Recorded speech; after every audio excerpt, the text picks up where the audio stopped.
Hello and welcome to another episode of WMT Reviews. I am Wiseman Tanofsky, and today we are having a look at Transformers Generations Combaticon Blastoff.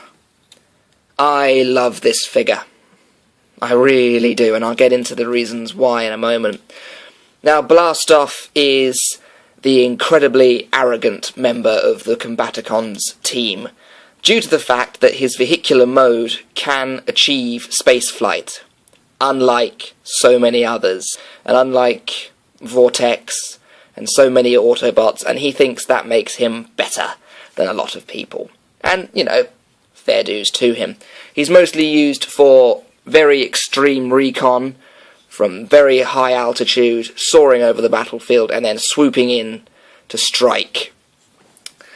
Now, Blastoff's alternate mode is this very, very sleek-looking Cybertronian rocket jet, which you can stand up like this, so it's ready to launch, or you can just have it flying. It's fantastic, and I love the purple on this guy, because mostly the cartoon colours on the general release of these figures is a bit of an eyesore. It kind of works on Blastoff, because the yellow comes through as sort of lighting, the purple is a very Decepticon purple, and even the silver has got just enough detail to look realistic. Now if we come in here and remove these, Blastoff is supplied with these two rather very nice hand pistols with his little fins on the side to make them look part of his vehicle mode when they're pegged onto his wings. And they're very nice, you know, they all combine together into Bruticus's sonic cannon, and we'll get to that in a bit.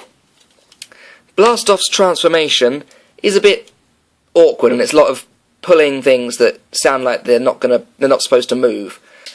Flip open the top half of his chassis and come around the side so you can see what you're doing, and detach his legs from the pegs. There we go, detach the legs. Bring him around so you can see what you're doing again, and rotate everything into place. This bit down here, that bit down there. Peg the chest unit into position, and come around the back here, and pop the ball joint off. Why not?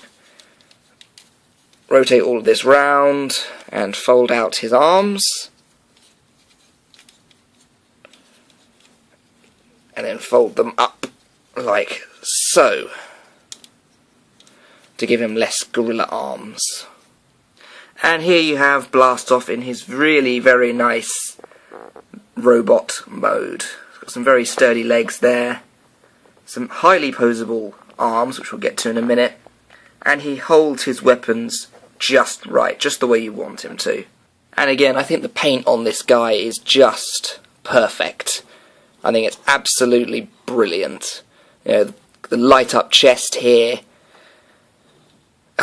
It's such a good looking figure. Now the head is on a nice loose swivel joint, goes all the way around 360. The shoulders, you've really just got to move them around. They're on the ball joint, as you saw earlier, and the arms do come down from it, but it sometimes drags the whole shoulder down if you start messing around with it. There's no posability at all in the hands, they're just fixed into the forearms. There's a nice little joint at the hip there, and it swivels round as well. Bend at the knee, and there's no foot.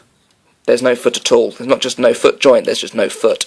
And he is such a good looking figure, especially for Generations sort of deluxe class that's got to include a third mode to become part of a combined monstrosity. But, oh, it's fantastic, this figure. I absolutely love it. You know, the shoulders are dodgy, and the transformation is very, very, very tug and pull. Like, I think if I come round here, these pegs on the shoulders here, you can kind of see already with this little white bit on the end, they do peg very tightly into the legs when it's in vehicle mode. And normally it's a case of one of them will come loose, and the other you will spend ages tugging at to get it off. And it will make a lot of noises that collectors don't want to hear. That sort of loud clicking noise. But you just got to make do with it. And you know, occasionally this shoulder operation here does hinder its silhouette, But again, you just got to fiddle with it and get it in a position that you think looks, you know, badass enough for the cockiest member of the Combaticon team. So, Blastoff is easily a 6 on the Orsometer. He's not quite as sturdy as Swindle with his big chunky legs, but he's definitely better than Brawl because he stands up without any persuasion. You don't have to stand there for ages. So yeah, losing points for this, what seems to be a very good chance of breakability in his shoulder joints there. Yeah, a 6 on the Orsometer for Combaticon Blastoff. Thank you very much for watching. I was Wiseman Tanofsky, and this was WMT Reviews.